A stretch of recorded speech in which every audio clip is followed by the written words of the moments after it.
আমরা 3 ভাগে বিভক্ত করে, এই যে এটা আমাদের আসলে এই যে সমাজের জন্য আলাদা, আর আমরা 2 ভাগ, ওইটা আবার 7 ভাগ করে আমরা বিভিন্ন জন আসলে নিয়ে যাচ্ছি ওখানে। আমাদের যদি বলি যে টোটাল এই গরুটাতে আমরা যেটা একটা মাংস আইডিয়া করেছিলাম, তার এখানেই সমাজের সমস্ত যে কুরবানিগুলো হয়েছে, অর্থাৎ 8টা গরুর কুরবানি হয়েছে, সেই মাংসগুলো আমরা 3 ভাবে যে বিভক্ত করি, তারই কিন্তু অংশটাই যে এখানে চলে এসেছে।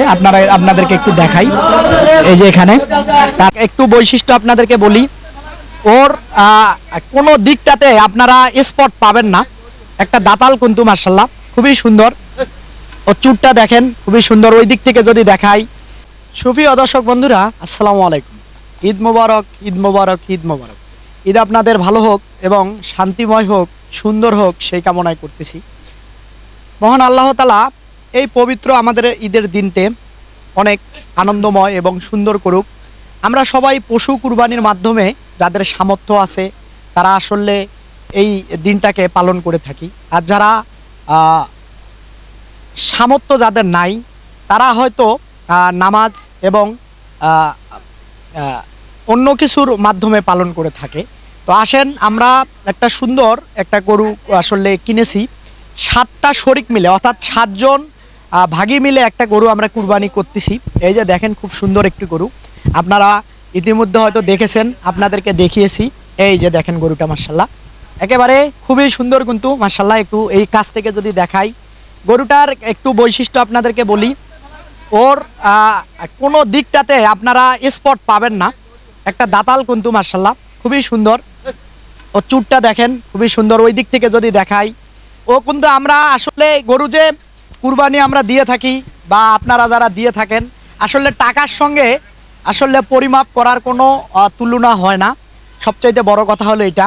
তা আমার চাচা আছেন, তার সঙ্গে একটু এই কুরবানি সম্পর্কে আমরা কিছু জানবো, হয়তো আপনারাও যারা জানেন না তারা হয়তো জানতে পারবেন। তারপরে আমাদের এই এলাকার ইমাম সাহেব আছে, তিনিও আসতেছেন, তার থেকেও আমরা জানার চেষ্টা করব আসলে আমরা কেন কুরবানি দিয়ে থাকি, কুরবানিটা কেন হয়। আচ্ছা, আসসালামু আলাইকুম। ওয়ালাইকুম আসসালাম। ভালো আছেন? আলহামদুলিল্লাহ। তো মোটামুটি আমরা যে এই যে কুরবানি দিয়ে থাকি সেই সম্পর্কে যদি বলতেন, কেন আমাদের কুরবানিটা নাজিল হলো বা আমাদের মুসলমান ধর্মীয় যে প্রচলন চালু হয়েছে সেই সম্পর্কে যদি বলতেন। আসসালামু আলাইকুম। আলহামদুলিল্লাহ, ঈদুল আজহা, আজকে কুরবানির দিন। আসলে কুরবানি সম্পর্কে বলা হচ্ছে, তো আল্লাহ তাআলার দরবারে শুকরিয়া যে আল্লাহ রাব্বুল আলামিন আসলে মানুষকে যে কুরবানি করে, আসলে এটা আসলে ইব্রাহিম আলাইহিস সালামের স্মৃতিকে ধরে রাখার জন্য আমাদের উপর ওয়াজিব যে আমাদের কুরবানি করতে হয়। তো আসলে এই কুরবানিটা হচ্ছে ত্যাগ, মানে আমাদেরকে উৎসর্গ করতে হবে যা কিছু বিনিময়। এটা আল্লাহ কোনো রক্ত মাংস গোস্ত কিচ্ছুই চান না, শুধু মানুষের ঈমান এবং আকীদার উপর বিশ্বাস যে আমরা আল্লাহকে সন্তুষ্ট করার জন্য এই কুরবানটা করব। এই ত্যাগের বিনিময়ে মানুষকে আল্লাহর নৈকট্য হাসিল করতে হবে এবং এই শিক্ষাটা আমাদের জীবনে বাস্তবায়ন করতে হবে। ইব্রাহিম আলাইহিস সালামের রীতিটাকে ধরে রাখতে হবে যে আল্লাহ কি ভালোবাসে, তার সন্তানকে কুরবান দিয়েছে, কিন্তু আমরা সেই রীতিটাকে পশুর মাধ্যমে আমরা জারি করে রাখতেছি। এটাই মূলত। আমি একটু প্রশ্ন আপনার থেকে জানতে চাই, সেটা হলো আমাদের বাংলাদেশের ভিতরে বা আমি যতদূর জানি বা দেখি যে এই যে প্রচলন একটা বিষয় আছে দাঁত হলে আর অদাঁতের বিষয়টা, এটা সম্পর্কে কিছু বলবেন কি? 3 বছর একটা গরু যদি উপযুক্ত হয়ে যায়, যদি দাঁত না হয় তারপর তাকে দিয়ে কুরবানি হবে। কুরবানি এইটা নয় যে দাঁত দিলে নাকি এমনটি কথা না, মানে সেই সম্পর্কে আসলে আপনি বলতেছেন যে উপযুক্ত হলেই হ্যাঁ, উপযুক্ত হলে তাকে দিয়ে কুরবানি চলবে। আচ্ছা, আলহামদুলিল্লাহ। তো এই যে মাশাআল্লাহ দেখেন আমাদের এই যে কুরবানির পশুটা, এই যে দেখেন দর্শক আপনারা, আবারও যদি দেখাই, এই যে আমাদের উঠান ভরা লোক কিন্তু ইতিমধ্যে কিন্তু আসলে অনেকেই আসলে চলে এসেছে, এই গরু কুরবানি হবে। তো আপনারা সঙ্গে থাকেন, একটু দেখার চেষ্টা করেন। তো বন্ধুরা, ইনশাআল্লাহ ইনশাআল্লাহ ইনশাআল্লাহ খুব ভালো, আল্লাহ কবুল করুক আপনাদের কুরবানি। আর দর্শক আপনাদেরকে একটা কথা বলি, যারা আমরা মুসলমান আছি, যারা যে ইচ্ছা বা মন মানসিকতা নিয়ে আমরা পশু কুরবানি করতেছি, আমি দোয়া করি মহান আল্লাহ তাআলা আপনাদের যে ইচ্ছা মনের আশা আকাঙ্ক্ষা পূরণ করে দেখ, কুরবানি আপনাদের কবুল হয়ে যাক, সেই কামনাই করতেছি। সঙ্গে থাকেন, দেখার চেষ্টা করেন। কতটুকু আমরা একটা ওজনের পরিমাপ আসলে ধারণা করা যায় না, বলাও যায় না, বলাও সম্ভব না, তারপরও বলতে হয়। অনেকে হয়তো আমাকে ফোন করবেন বা কমেন্টস করবেন যে ভাই আপনার গরুটা কতটুকু হলো। আসলে পরিপূর্ণ একটা আমরা ধারণা করেছি। এই গরুটার মূল্য আমরা নির্ধারণ আসলে হয়েছে, কেনা হয়েছে হাট থেকে 17,000, আরও আনুষঙ্গিক কিছু খরচ আছে, সব মিলায় 19,000 টাকা পড়েছে। আমরা ধরেছি 1,19,000 টাকা। হ্যাঁ, মানুষ বুঝে নিবে যে 1,19,000 টাকা আমরা এটা টোটাল খরচ। এই যে গরুটা দেখেন, তো মোটামুটি ওর সৌন্দর্য বৈশিষ্ট্য দেখেই কিন্তু মূলত নেয়া বা কেনা।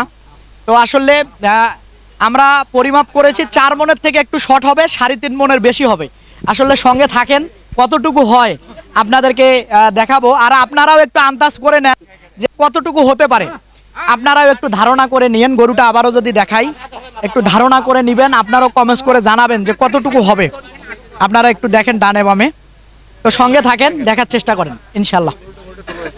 দর্শক, এখন আসলে এই যে দেখেন গরুটা দেখেছেন আপনারা, সেটার কিন্তু এই যে মাংস আসলে কাটাকাটি অর্ধেক প্রায় হয়ে গেছে। এখন একেবারে দেখেন, আমরা একটা আইডিয়া হয়তো করেছিলাম, আসলে সেটা মেপে দেখবো আসলে হয় কিনা। ওই দিকটাতে যদি দেখাই, আপনারা একটু খেয়াল করেন, এই যে এখানে কিন্তু এখান থেকে আসলে নিয়ে যাওয়া হয়েছে ওইখানে মূল প্রক্রিয়ার জন্য। এই যে দেখেন, একেবারে খাঁটি দেশি বাঙালি গরু ছিল, একেবারে খাঁটি বাঙালি।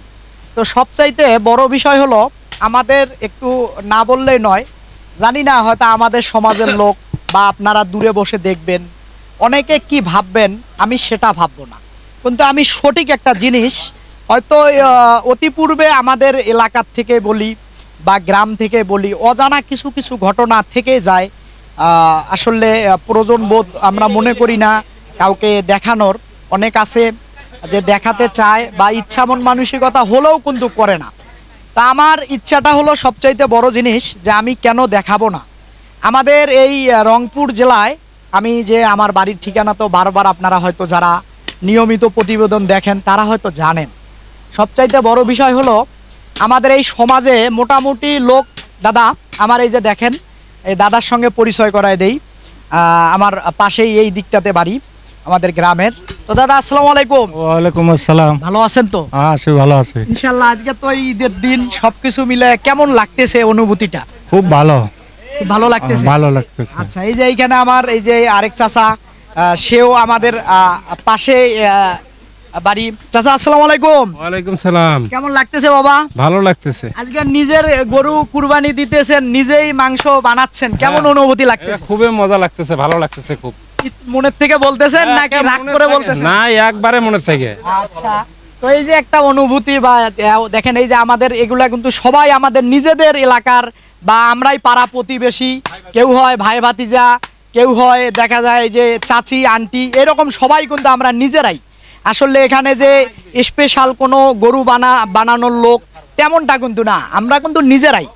আরেকটা জিনিস হলো, আমাদের দাদা এই সমাজে আমাদের টোটাল কতগুলান ফ্যামিলি আমরা বসবাস করতেছি আমাদের মসজিদের সমাজে? আমার মসজিদে 100 ঘর। 100 ঘর। মোটামুটি ফ্যামিলি কতগুলান হবে? ফ্যামিলি মনে করো এক এক বাড়িতে 2জন 3জন ফ্যামিলি মনে করো 100 জন হবে। 100 পার হবে, আর 150 জন। আজকে যে আমাদের এই গ্রামে এই কুরবানি হলো, মোটামুটি কয়টা গরু জবাই হলো আমরা কি জানি? হ্যাঁ, আমার এই মহল্লায় গরু জমা হইলো মনে করো 8টা। টোটাল 8টা আমার মসজিদে। আচ্ছা, 8টা মসজিদে এই 8টা গরু তো দেখা যায় যে আমরা যে নিয়মে পালন করে থাকি, কুরবানির নিয়ম যেটা 3টা ভাগে বিভক্ত করি আমরা। হ্যাঁ, তারপরে আমরা কি করি, সাধারণত এক ভাগ আমরা যারা অসহায় গরিব মানুষ আছে তাদের রিজিক তো এটা। হ্যাঁ, সব মাংসগুলো আমরা একটাই করি, মসজিদে নিয়ে যাই, ওখানে থাকিয়ে গরিব মানুষ আমরা একবারে একসঙ্গে পরিমাণ, মানে যতটুক পরে 150 পড়ুক 200 পড়ুক ওই পরিমাণে দেওয়া হয় তাকে।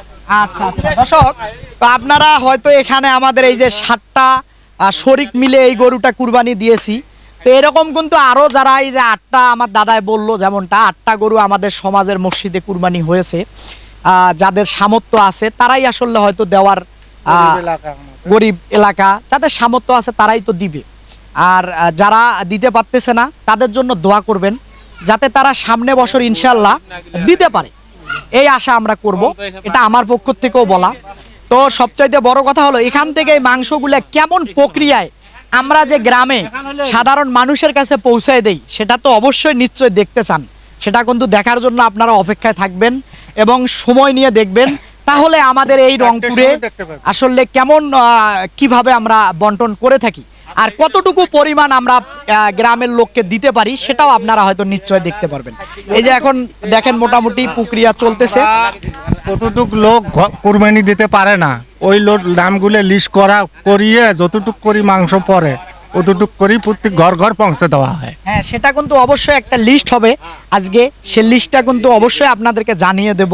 আর কতটুকু করে মাংস আমরা এই সমাজের অসহায় যারা গরিব মানুষ আছে তাদেরকে কতটুকু দিতে পারলাম সেটাও কিন্তু আপনারা দেখতে পারবেন। তো সঙ্গে থাকেন, দেখার চেষ্টা করেন ইনশাল্লাহ। দর্শক, এখন আসলে এই যে প্রসেসিং আমাদের এই কুরবানির গরুটার প্রসেসিং সব শেষ। এখন আসলে মূল প্রক্রিয়া আমরা একটু ওজন মাপবো, মেপে আসলে 3 ভাগে বিভক্ত হবে। তো এক ভাগ চলে যাবে হলো যারা কুরবানি দিতে পারে না, সামর্থ্য যাদের নাই, তাদের একটি ভাগ চলে যাবে। আরেকটি ভাগ আর 2টি ভাগ হবে, মানে টোটাল 3টা ভাগের 1 ভাগ চলে যাবে আমাদের সমাজের মসজিদে, আর 2টি ভাগ আমাদের আত্মীয় স্বজন বা আমাদের নিজেদের জন্য। এটা কোরআন শরিয়া মোতাবেক আমরা করি যেটা, তো সেটাই হবে। এখানে ওজন মাপামাপি হচ্ছে, একটু দেখেন কতটুকু হইলো।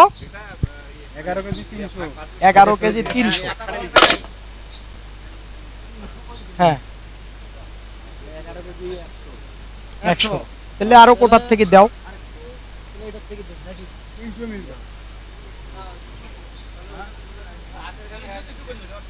আচ্ছা, এটাও এইটা 100 হয়েছে না, এইটা এটা থন না। হ্যাঁ, আপনারা দেখতেছেন মাপামাপি হচ্ছে সমস্ত কিছু, কিন্তু এখানে মাথা, কলিজা, ফ্যাপসা যা বলেন, এই যে দেখেন পার্ট টু পার্ট, এই যে সমস্ত কিছু আপনাদেরকে যদি দেখাই, এইদিকে একেবারে দেখেন, ওই দিকটাতে যদি দেখাই, এখানে মাপামাপি হচ্ছে। হ্যাঁ।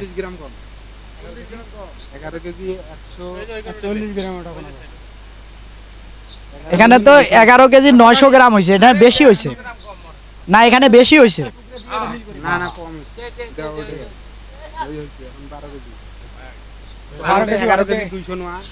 11 কেজি 200 হইলে এটা তাহলে 1 কেজি বেশি হইলো না?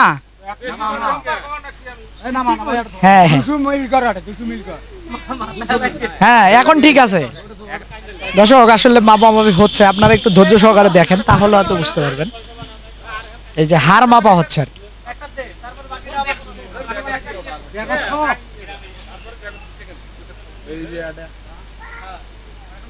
আরে একটু কম বেশি হলে হইতে পারে।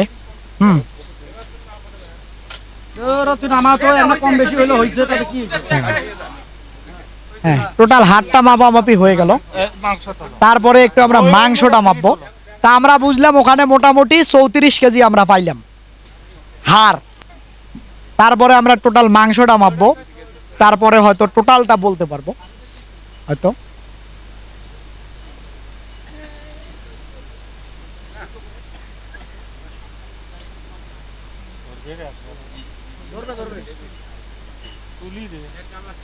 মাংসগুলোর কালার দেখেন না একেবারে, আপনারা একটু খেয়াল করেন, খুবই কিন্তু সুন্দর।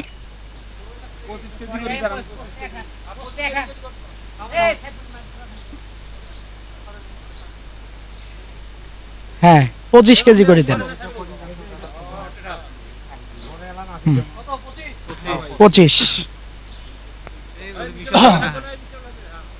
25 কেজি করে দেয়া হলো। দর্শক, আসলে এইভাবেই সব বন্টন হবে, সব দেখালে অনেক দীর্ঘ হবে। তো আপনারা সঙ্গে থাকেন, আমরা যখন 3 ভাগে বিভক্ত করা হবে তো তারপরে আপনাদেরকে দেখাবো ইনশাল্লাহ, সঙ্গে থাকেন। এখন আসলে মূল প্রক্রিয়া শেষ, ভাগ হয়ে গেল। আমরা 3 ভাগে বিভক্ত করে, এই যে এটা আমাদের আসলে এই যে সমাজের জন্য আলাদা, আর আমরা 2 ভাগ, ওইটা আবার 7 ভাগ করে আমরা বিভিন্ন জন আসলে নিয়ে যাচ্ছি ওখানে। আমাদের যদি বলি যে টোটাল এই গরুটাতে আমরা যেটা একটা মাংস আইডিয়া করেছিলাম, তার থেকে আসলে মোটামুটি আমরা টার্গেট করেছিলাম যে 3.5 মণ হবে, একটু কম হয়েছে আলহামদুলিল্লাহ, তাতেই শুকরিয়া। যা হয়েছে পরিমাপে হয় না, ওর সৌন্দর্য দেখে আমরা কিনেছিলাম। তো ইনশাল্লাহ সঙ্গে থাকেন। আমাদের সমাজে যেখান থেকে আসলে মূল সবাইকে, অসহায় মানুষদেরকে দেয়া হবে, সে পর্যন্ত সঙ্গে থাকেন, দেখার চেষ্টা করেন ইনশাল্লাহ।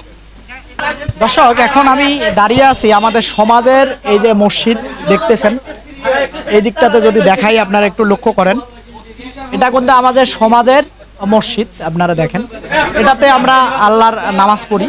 তো এখানেই সমাজের সমস্ত যে কুরবানিগুলো হয়েছে, অর্থাৎ 8টা গরুর কুরবানি হয়েছে, সেই মাংসগুলো আমরা 3 ভাবে যে বিভক্ত করি, তারই কিন্তু অংশটাই যে এখানে চলে এসেছে। আপনাদেরকে একটু দেখাই, এই যে এখানে, তারপরে এখানে, এটা মসজিদের বারান্দায়, এখানে হাড় আর ওখানে মাংস। ওখানে লিস্ট, ওই যে দেখা যাচ্ছে ওখানে লিস্ট করেছে, ওনাদের সঙ্গে একটু আমরা জানবো যে কতটা লিস্ট হলো, একটু শুনবো, একটু দেখি।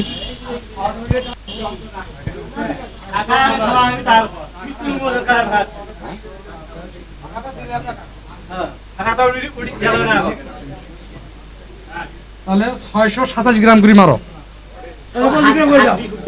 হাড্ডি টাড্ডি জানো, আসসালামু আলাইকুম, ভালো আছেন? হ্যাঁ আছি। আচ্ছা, টোটাল আমাদের এইখানে এই যে আমাদের সমাজে কতগুলা লিস্ট হলো? যারা কুরবানি দেয় নাই সবাইকে তো আমরা দেব নাকি? লিস্টে 204। আর টোটাল মাংসটা কতটুকু হয়েছে, এটা কি হিসাব আছে তো? হ্যাঁ 132 কেজি হয়েছে। তাহলে কতটুকু করে পড়তেছে? পার পিস 132-এর মধ্যে কিছু অপচয় হিসাব বাদ দিয়ে আপনার 128 কেজি, 128 কেজি আপনার 627 গ্রাম করে পার মাথাতে পড়ে পাবে। দর্শক, এই যে আমাদের সমাজে হলো এই অবস্থা। আপনাদেরকে অনেক সময় আমি বলে থাকি যে আমরা নিম্নবিত্ত এলাকার লোকজন, আপনারা অনেকে ঢাকা শহরে কুরবানি দিচ্ছেন, বাহির থেকে টাকা দিয়ে কুরবানি দিচ্ছেন। তো এই অসহায় যারা আমাদের এই অত্র এলাকার লোক, হয়তো দেখা যায় এক একজনের ফ্যামিলিতে 5 জন আছে বা 10 জনও আছে। তো এই যে 600 গ্রাম মাংস নিয়ে কিভাবে আসলে এক সন্ধ্যাকে আমরা সুন্দর মতো কি দিতে পারি তাদের রিজিকে? দিতে কিন্তু পারি না। আবার দেখা যাচ্ছে যে ঢাকা শহরে মাংস কালেকশন করে দেখা যাচ্ছে ভ্রাম্যমাণ হাট বসে, সেখানে কিন্তু দেখা যায় 15 কেজি, 20 কেজি, কেউ 1 মণ নিয়ে কালেকশন করে কিন্তু ওখানে আবার বিক্রি করে টাকা পকেটে নিচ্ছে। কিন্তু আপনি কি হিসাব করেছেন যে আপনি কুরবানিটা যে দিলেন, আপনি সঠিক জায়গায় সঠিক লোকটাকে কি দিতে পারতেছেন? এটা আপনারা বিবেকের তাড়নায়, বিবেকের চিন্তা ভাবনায় একটু ভেবে দেখবেন। যদি মনে করেন এইরকম, আমি বলতেছি না যে আমাদের এলাকাতে আপনি দেন, আপনার এলাকাতে দেন না কেন, সঠিক লোকের কাছে পৌঁছাই দিবেন। তো বন্ধুরা, কথা আর বাড়াবো না, ভালো থাকবেন আপনারা, সুস্থ থাকবেন আপনারা। একটু মাংসটা আমি দেখাই দিছি, টোটাল হিসাবও দেখাই দিছি শুরুর থেকে। আসলে এইভাবে কেউ দেখায় না, কিন্তু আমি দেখালাম, কারণ আছে যে অনেকে দূর দূরান্ত থেকে দেখে, আসলে সঠিক জিনিসটার থেকে বঞ্চিত থাকে, জানে না। তো সেই জন্য আমি বলবো, আপনারা যদি মনে করেন যে 27 কুরবানিতে আপনারা এই আমার এলাকাতে কুরবানি দিবেন, আপনাদের অনেক টাকা পয়সা আছে, আপনারা নির্ভয়ে দিতে পারেন, ইনশাআল্লাহ এই অসহায় মানুষদের মাঝে বন্টন করে দেয়া হবে। তো বন্ধুরা, ভালো থাকবেন, সুস্থ থাকবেন, ঈদ আপনাদের সুন্দর হোক, শান্তিময় হোক, এই কামনাই করি। আপনারা কিছু কিছু বলবেন? না না, আর কি বলবো, ওইটাই দিলে বলছেন, ওইগুলো দিলে কথা বলতে থাকে বলেন। না না, আর বলার কিছু নেই আমার। তারপরে দর্শক, আরো যদি বিস্তারিত বলি, যে আমাদের এলাকার যে মসজিদ দেখেন আপনারা, অনেক কিন্তু সংস্কার কাজ, মানে উন্নয়নমূলক কাজের আসলে বাকি। তো আপনারা যদি মনে করেন যে সহযোগিতা করবেন, সেটাও কিন্তু করতে পারবেন এই মসজিদে। তারপরে পাশে আসলে আমাদের কবরস্থান, এটা গ্রামের সমাজের কবরস্থান, এখনো অনেক কাজ বাকি আছে। কবরস্থানের জায়গা কেনার টাকার বাকি আছে, এখনো অনেক কাজ বাকি। যদি মনে করেন আপনারা সহযোগিতা করবেন, করতে পারেন, কারণ এই টাকা আপনার হারাবে না, পরকালে আপনি পাবেন। আর কথা বাড়াবো না, আল্লাহ হাফেজ।